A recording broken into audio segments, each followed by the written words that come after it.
أعوذ بالله من الشيطان الرجيم وإذ جعلنا البيت مثابة للناس وأمنا واتخذوا من مقام إبراهيم مصلى وعهدنا إلى إبراهيم وإسماعيل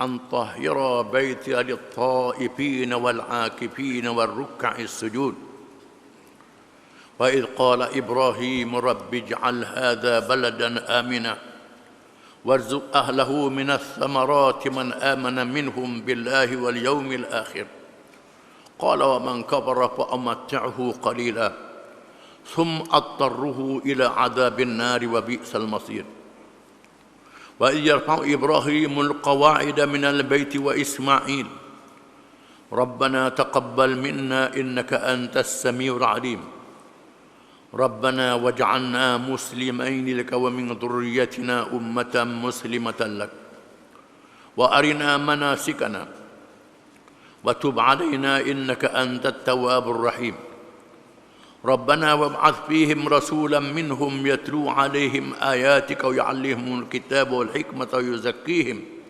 إنك أنت العزيز الحكيم.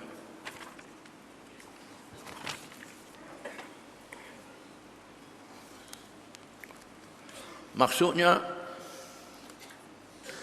dan ingatlah ketika kami jadikan rumah suci Baitullah itu tempat tumpuan bagi umat manusia untuk ibadat haji dan tempat yang aman. Dan jadikanlah kamu makam Ibrahim itu tempat sembahyang.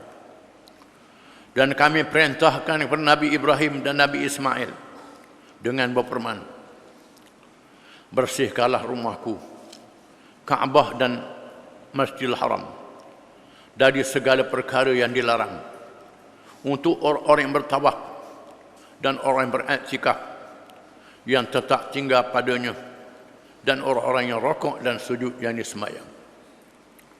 Dan ingatlah ketika Nabi Ibrahim berdoa dengan berkata, wahai Tuhanku, jadikanlah negeri Mekah ini negeri yang aman sentosa dan berikanlah rezeki dari berbagai buah-buahan kepada penduduknya, yaitu orang-orang yang beriman kepada Allah dan hari akhirat di antara mereka.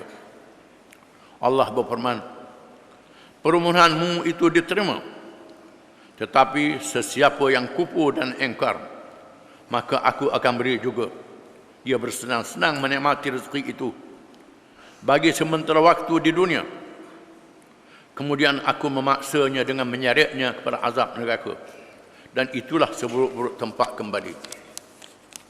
Dan ingatlah ketika Nabi Ibrahim bersama-sama dengan anaknya Nabi Ismail meninggikan binaan asas-asas tapak Baitullah Kaabah itu, sambil keduanya berdoa dengan berkata, wahai Tuhan kami, terimalah daripada kami amal kami. Sesungguhnya Engkaulah yang amat mendengar, lagi amat mengetahui.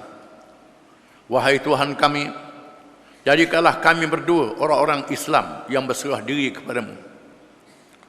Dan jadikanlah daripada keturunan kami umat Islam yang berserah diri kepadamu. Dan tunjukkanlah kepada kami syariat dan cara-cara ibadat kami.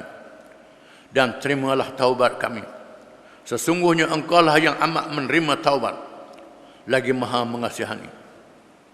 Wahai Tuhan kami, utuskanlah kepada mereka seorang Rasul dari kalangan mereka sendiri, yang akan membaca kepada mereka ayat-ayat firman-Mu dan mengajar mereka isi kandungan kitab Al-Quran serta hikmah kebijaksanaan, dan membersihkan hati dan jiwa mereka dari syirik dan maksiat. Sesungguhnya Engkaulah yang maha kuasa lagi amat bijaksana.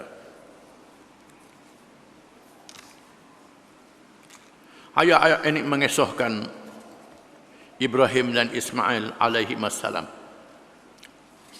Nabi yang dipilih oleh Allah untuk mendirikan Kaabah, menjadi kiblat pada umat Islam di akhir zaman. Dilahirkan daripadanya Nabi akhir zaman, Muhammad sallallahu alaihi wasallam. Setelah mereka berjaya menghadapi ujian daripada Allah ujian yang sangat dahsyat. Ujian menyatakan tauhid, menyatakan keesaan Allah Subhanahu wa taala, menegakkan la ilaha illallah, tak ada Tuhan sebenar melainkan Allah, di hadapan Raja Namrud dan rakyatnya yang kafir syirik, menyembah patung berhala, Tuhan-Tuhan yang lain daripada Allah. Akibatnya Ibrahim dijatuhkan hukuman bakar dalam api yang besar. Allah menyelamatkannya secara mukjizat. Ibrahim dihalau oleh ayahnya, dihalau oleh rajanya, meninggalkan tanah air yang dikasihi, Babil ataupun Babylon, terpaksa berhijrah ke Palestin. Lalu Allah memberi kelebihan pada Ibrahim dengan melantik menjadi imam, pemimpin bermanusia. Dalam ayat yang dulu, Ibrahim minta Allah Ta'ala lantik juga zuriat keturunan menjadi imam. Allah mengatakan tak termasuk mereka yang zalim. Mereka yang zalim tak ada iktiraf oleh Allah Ta'ala. Mereka yang beriman, yang adil sahaja. Kemudian Allah Ta'ala menyuruh Ibrahim mendirikan Kaabah. Setelah Ibrahim menunaikan perintah meletakkan Ismail puteranya dengan ibu Ismail Hajar, letak di Mekah yang tak ada manusia, Ibrahim sanggup menunaikan perintah Allah. Dan Allah Ta'ala suruh Ibrahim menyembelih anaknya sebagai satu ujian. Ibrahim sanggup buat. Allah Ta'ala batalkan perintah itu. Hanya ujian saja. Setelah itu Allah Ta'ala suruh Ibrahim dan Ismail mendirikan Kaabah untuk jadikan kiblat. Wa ij'alna al-baita masabatan lin-nasi wa amna. Dan ingatlah ketika kami jadikan Baitullah, Kaabah yang didirikan itu tempat manusia berhadap untuk beribadat. Tempat manusia berhimpun untuk menunaikan haji. Datang dari seluruh pelosok dunia. Hatinya cenderung pada Kaabah, cenderung pada Mekah. Kami jadikan Mekah negeri yang aman, sehingga mereka yang bermusuh di luar Mekah bertemu dengan musuh dekat Kaabah, tak hati nak menyerang musuh itu. Dan Mekah dipelihara oleh Allah, tak boleh dikacau sewenang-wenang. Itulah kelebihan Mekah yang dikurnia oleh Allah. Ibrahim yang mendirikannya. Wattakhidhu min maqami Ibrahim musalla, dan jadikan makam Ibrahim tempat sembahyang. Terdapat kekhilafan ulama apa makna makam Ibrahim. Jumhur ulama mengatakan makam Ibrahim ialah batu tempat Ibrahim berpijak ketika meletakkan batu-batu mendirikan Kaabah. Ada ulama mengatakan makam Ibrahim ialah Kaabah seluruhnya. Itu makam Ibrahim. Makam Ibrahim. Ada ulama mengatakan begitu. Dan makam Ibrahim mempunyai kelebihan, fadilah yang tersendiri. Bersemayang di sisinya mendapat pahala yang besar, lebih pada tempat lain. Berdoa di kawasannya dimakbulkan oleh Allah. Kelebihan makam Ibrahim. Wa'ahidna ila Ibrahim wa Ismail an tahhira baita lit-ta'ifin wal 'akifin wal ruk'i sujud. Dan kami perintahkan, kami suruhkan Ibrahim dan Ismail yang mendirikan Kaabah itu supaya menjaga Kaabah, membersihkannya, membersihkan dari segi zahir dan batin, ruh dan jasad, membersihkan kawasannya, membersihkan Kaabah, membersihkan hati-hati mereka yang datang ke Kaabah daripada syirik, sifat-sifat yang buruk, bersihkan dari menyembah patung dan berhala. Ini pesanan Allah pada Ibrahim dan Ismail. Maka langkah kamu wahai orang-orang kafir Mekah, mendirikan Kaabah, mendirikan patung-patung dan berhala di Kaabah. Dalam Kaabah ada patung juga, bercanggah dengan perintah Allah Subhanahu wa taala. Mereka menunaikan haji, tawaf dalam keadaan bertelanjang lelaki dan perempuan. Ini adalah kerja yang sangat keji. Mereka menyembelih binatang, melomor darah pada patung, pada Kaabah. Ini kerja yang sangat keji. Mereka memilih syair-syair yang dikarang oleh penyair-penyair yang terkenal. Dikenal al-mu'allaqatus sam'ah. 7 syair yang digantung di Kaabah. Syair yang dianggap mempunyai nilai sastra, nilai bahasa yang tinggi. Di dalamnya memuji arak, memuji perempuan, memuji hawa nafsu. Ini bercanggah dengan kemuliaan Kaabah. Allah Ta'ala menyuruh Ibrahim dan Ismail membersihkan Kaabah, membersihkan rumah aku, baiti, rumah aku, kata Allah, lit-taifin, bagi mereka yang tawaf, wal-akifin, mereka yang i'tikaf, war-ruk'is sujud, mereka yang rokok dan sujud. Menunjukkan 3 jenis ibadat yang diamalkan berhadap Kaabah. Yang pertama tawaf, yang kedua i'tikaf, yang ketiga sembahyang, rakaat dan sujud. Ini ibadat-ibadat yang dilakukan bila berada di Masjid Mekah, yang ditunaikan 3 ibadat, ia beri pahala yang sangat besar. Khilaf kalangan ulama, mana lebih afdal, tawaf ke sembahyang? Ada ulama mengatakan tawaf lebih afdal, ada ulama mengatakan sembahyang lebih afdal. Itu khilaf ulama. Ada ulama membahagikan orang yang datang jauh, tawaf lebih afdal. Itu khilaf ulama. Yang pentingnya ialah 3 ibadat. Tawaf mengelilingi Kaabah, dan i'tikaf di masjid, dan sembahyang. Dia beri kelebihan 100,000 kali ganda daripada sembahyang di masjid-masjid yang lain. Kelebihan Baitullahil Haram. Wa idh qala Ibrahim rabbi ij'al hadha baladan aminah. Seterusnya Allah Ta'ala melaporkan, mencerita Ibrahim alaihissalam berdoa kepada Allah. Wa idh qala Ibrahim, ingatlah bila Ibrahim berkata, Rabbi ij'al hadha baladan amina, wahai Tuhanku, jadikanlah negeri Mekah negeri yang aman. Amankan Mekah ini. Warzuq ahlahu minas thamarati man amana minhum billahi wal yaumil akhir. Beri rezeki kepada penduduknya, rezeki yang melimpah ruah, buah-buahan, berbagai jenis buahan dinikmati oleh mereka. Hanya kepada mereka yang beriman kepada Allah dan hari akhirat sahaja. Doa Ibrahim. Mekah negeri yang kering kontang, negeri yang tak ada hasil, tak boleh bertanam, padang pasir berbatu yang keras, di mana nak dapat buah-buahan. Ibrahim berdoa supaya Allah mendatangkan rezeki, buah-buahan yang banyak. Maka Allah mendatangkan semua jenis buah-buahan di Mekah dapat dilihat, yang datang dari seluruh pelosok dunia. Ibrahim meminta rezeki ini untuk man amana billahi wal yaumil akhir, hanya kepada mereka yang beriman kepada Allah dan hari akhirat sahaja. Yang kafir biar matilah, biar lapar situlah, jangan beri rezeki. Ini doa Ibrahim. Qala wa man kafara fa amatta'hu qalila. Allah Ta'ala menjawab berfirman. Allah Ta'ala berkata, wa man kafara fa amatta'hu qalila. Yang kafir aku beri juga, Tuhan kata. Yang kafir aku beri rezeki untuk kehidupan sedikit di alam dunia ini.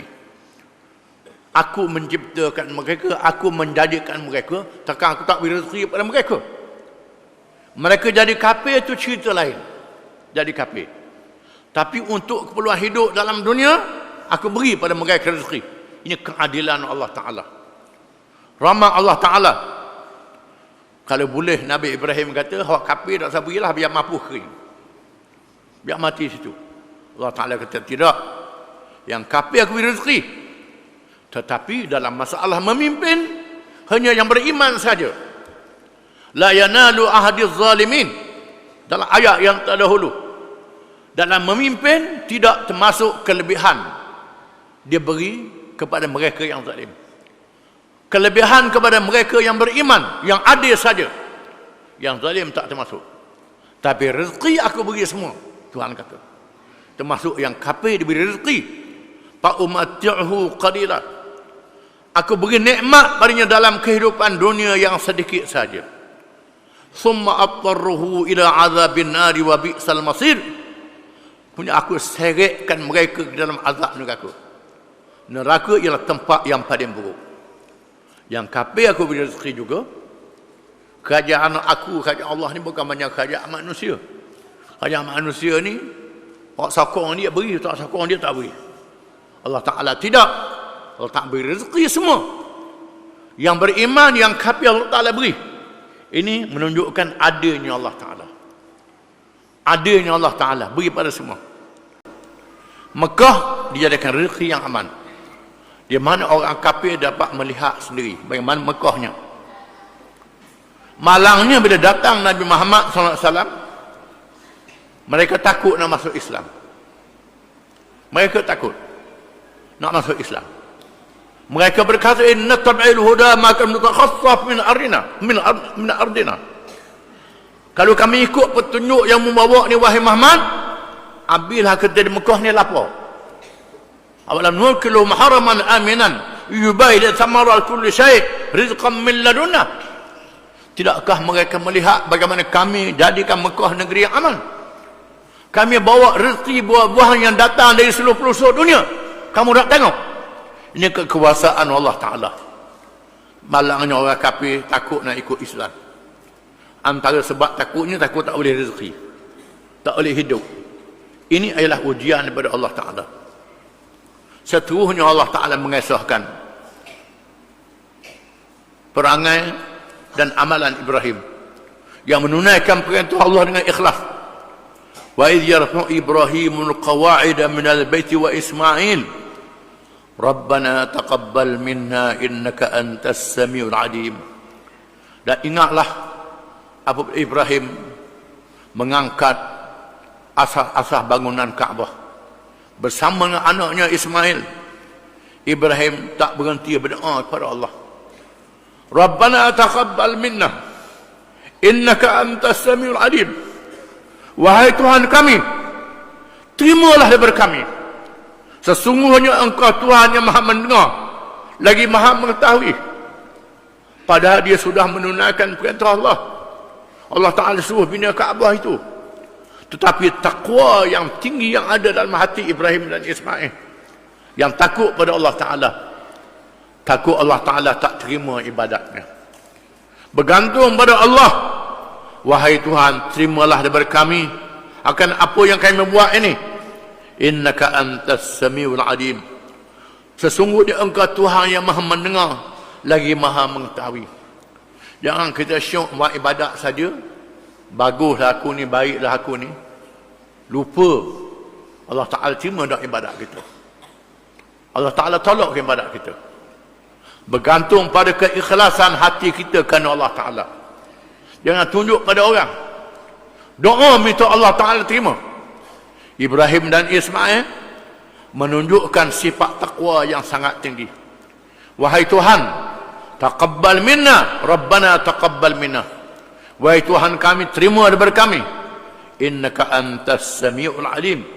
Sesungguhnya Engkaulah Tuhan yang Maha mendengar, lagi Maha melihat. Mereka berdoa lagi, Rabbana waj'alna muslimaini laka. Wahai Tuhan kami, jadilah kami berdua ni Islam kerana-Mu. Islam kerana-Mu. Islam dengan makna menyerah diri kepada Allah Ta'ala.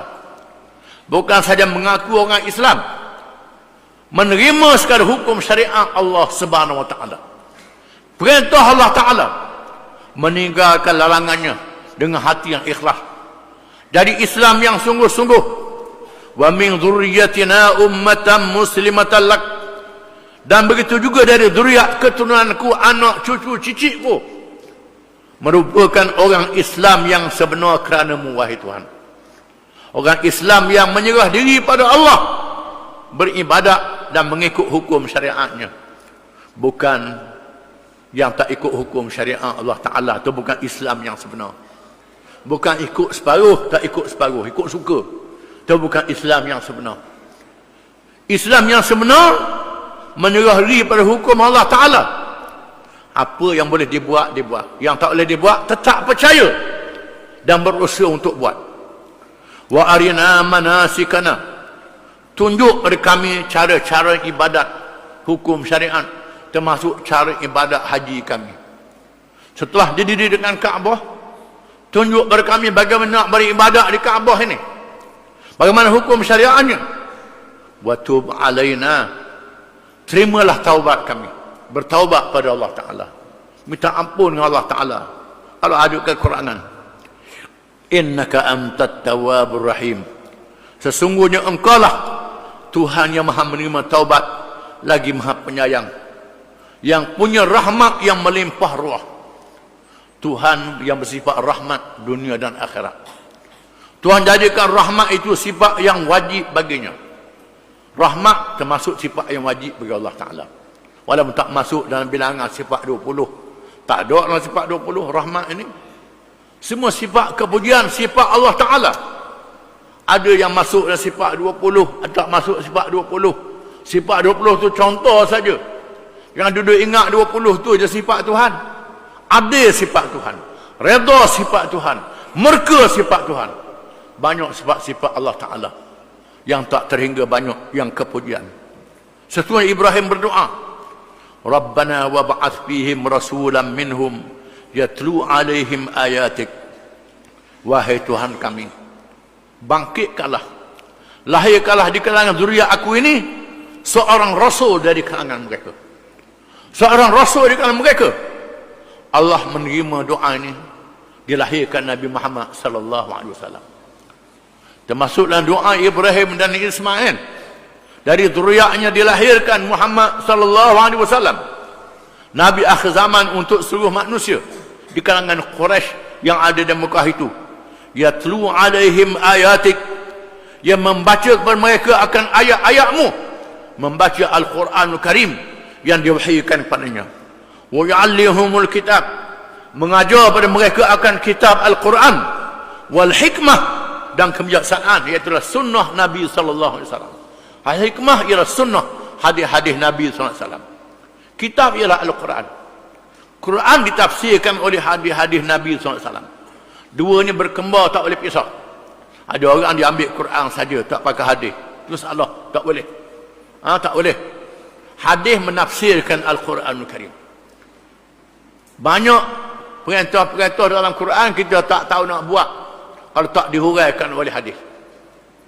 Quran memerintah suruh semayang, suruh rokok, suruh sujud. Dekat mana nak letak rokok, kat mana letak sujud, kat mana nak niat. Nabi kata, sallu kama ra'aitumuni usalli, semayanglah kamu macam kamu tengok aku semayang.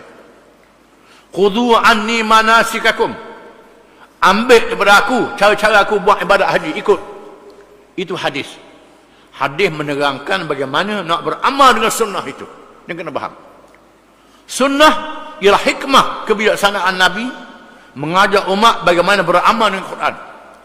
Ada orang kata hadis ni bukan boleh pakai belaka. Memang ulama-ulama membahagikan hadis. Ada hadis yang sahih lagi mutawatir. Hadis yang sahih diriwayatkan oleh ulama daripada orang ni sampai ke Nabi SAW secara asanid, secara turun temurun. Orang ni belajar dengan orang ni sampai ke Nabi. Dan tiap-tiap orang yang meriwayatkan hari itu yang diketahui dengan ilmunya, alimnya, akhlaknya, waraknya, benarnya, dan kuat ingatan yang tak lupa. Ini hadis yang sahih. Kemudian ada yang mutawatir. Mutawatir ialah yang ramai meriwayatkan hadis itu, bukan seorang. Sampai puluh orang pun ada. Itu hadis mutawatir. Ada yang ahad. Ahad ni seorang je, tak ramai riwayat hadis ni. Di mana ada yang sahih mutawatir, ada yang sahih ahad yang tidak mutawatir, yang seorang saja. Hadis yang mutawatir tak boleh dinafikan, mesti kena terima. Yang benar, diketahui akan benarnya, yang meriwayatkannya banyak orang, berkait dengan ibadat sembahyang, berkait dengan ibadat haji. Ada perkara yang disebut dengan ahad, seorang yang meriwayat. Ini timbul khilaf kalangan ulama. Bila timbul khilaf, timbulnya mazhab dalam Islam, mazhab yang berbeza. Tapi asas rukun-rukun Islam tak ada beza kalangan ulama. Sama saja. Kemudian ada hadis hasan. Hadis hasan ni hadis yang diriwayatkan oleh orang yang tak sampai martabat sahih. Yang alim, bijak, cerdik, tapi pelupa sikit. Dia ni ada pelupa.